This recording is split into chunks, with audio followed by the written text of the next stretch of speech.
A letter that never reached the president. It was written carefully, folded precisely, and sealed with urgency, yet it never crossed the final distance.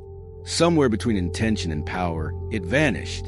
To understand why this forgotten letter still matters, we have to confront how decisions actually reach the Oval Office. The modern presidency is surrounded by layers of protection, filtration, and discretion. Messages move through hands, desks, and judgments long before they reach a president's eyes.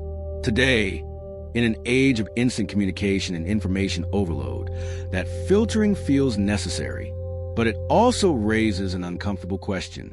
Who decides what the president is allowed to know? The letter began as a warning, not dramatic, not inflammatory, just specific enough to be unsettling. It outlined concerns that did not fit neatly into briefing slides or scheduled meetings. The kind of message that disrupts routine rather than reinforces it. It's often believed that once the president read it, action would follow. At first, the process worked as designed. The letter was logged, reviewed, and passed upward. Each step was calm, professional, and justified. No one intended to bury it. No one openly rejected its contents. Instead, the message encountered something far more powerful than opposition. Delay. In the White House, time is a form of control. Items that wait too long lose urgency. Context shifts. Priorities change. What feels critical on one desk becomes optional on the next. The letter was flagged for follow-up, then set aside, not out of malice, but out of confidence that more pressing matters would always come first. As days passed, the warning aged. New crises arrived. Briefings thickened. The letter's relevance slowly dissolved into the background noise of governance. It remained physically present, yet effectively invisible.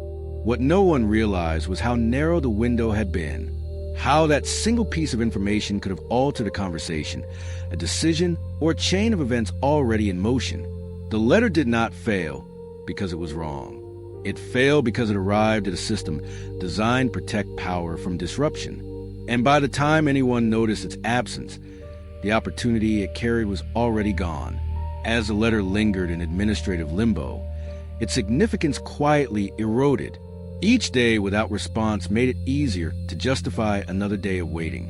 In a building driven by urgency, silence becomes its own decision.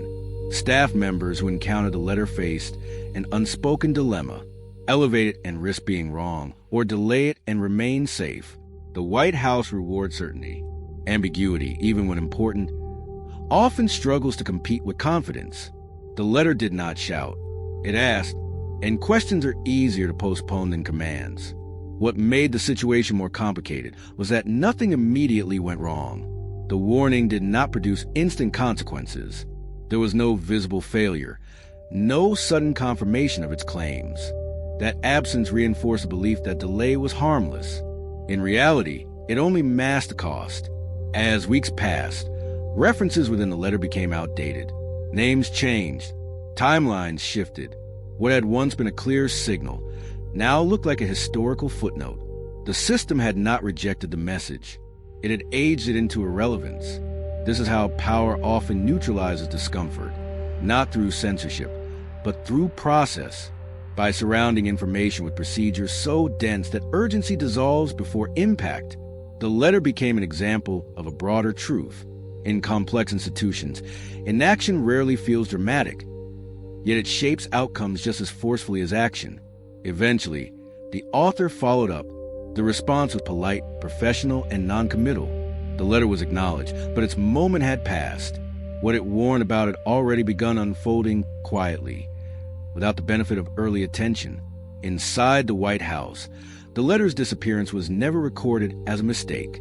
There was no file marked failure, no briefing titled missed opportunity. Instead, the cost revealed itself later, in decisions made without context, in surprises that felt inexplicable at the time. The conflict was not between truth and denial. It was between urgency and comfort. And comfort, when reinforced by process, almost always wins. The consequences did not arrive all at once. They unfolded quietly, layered beneath unrelated events. A decision here, an adjustment there, each one reasonable on its own. Together, They form a path that now lacked a warning it should have had. When the issue the letter described finally surfaced, it did so stripped of context. It appeared sudden, unpredictable, and unavoidable. Briefings framed it as an emerging problem, not a delayed one. Without the original message, leadership reacted instead of anticipated. Inside internal reviews, fragments of the letter resurfaced indirectly, phrases echoed in hindsight, data points aligned too neatly. Some began to sense that something had been missed, but no one could trace the absence to a single moment. That was the system's quiet genius. Responsibility had been diffused beyond recovery. The tension deepened as officials realized how close foresight had been. The difference between preparation and reaction came down to attention, not capability. The tools existed. The expertise was available. What failed was timing. For those who understood the full arc, frustration replaced surprise, not because the outcome was catastrophic, but because it was preventable. Preventable mistakes carry a different weight. They linger longer. They provoke harder questions. Why did no one insist? Why did caution overpower curiosity? Why did procedure override judgment? Each answer pointed back to the same truth. In institutions built to manage risk, the greatest risk is often disruption. The letter, now referenced only indirectly, became symbolic, not of a single oversight, but of a pattern. Warnings that do not align with momentum rarely survive long enough to matter. They require someone willing to slow the machine. By the time the full picture was clear, the moment for quiet correction had passed. Solutions now required visibility, explanation, and consequence. What could have been handled discreetly became public, louder, and harder to control. The conflict was no longer about the letter. It was about how easily vital information can vanish without resistance, and how power, when insulated too well, becomes vulnerable to its own protections. The climax of this story is not found in a dramatic confrontation. It lives in a quieter realization. That power is rarely lost through defiance. It is lost through omission. The letter never reaching the president did not require conspiracy. It required comfort. Comfort in process. Comfort in delay. Comfort in believing that tomorrow would always offer another chance to act. In that sense, the system worked exactly as it was designed to work. But design is not destiny. The absence of that letter reshaped decisions in subtle ways. It altered timelines. It narrowed options. It forced leaders to react to outcomes instead of shaping them. The difference between foresight and hindsight became painfully clear. When the full consequences emerged, they felt sudden to the public. Inside, they felt familiar. A sense of recognition without a clear memory of origin. That is how missed warnings operate. They do not announce themselves. They reveal their absence only when it is too late to recover them.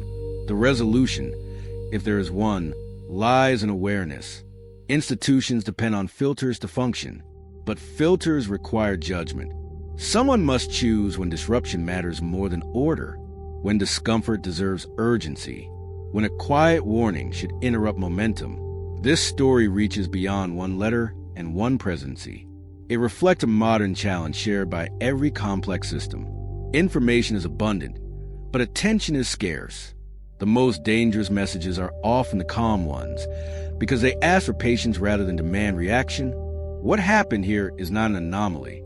It is a pattern repeating wherever power insulates itself from uncertainty. The question is not whether warnings will be missed. It is whether anyone will notice the cost before it compounds.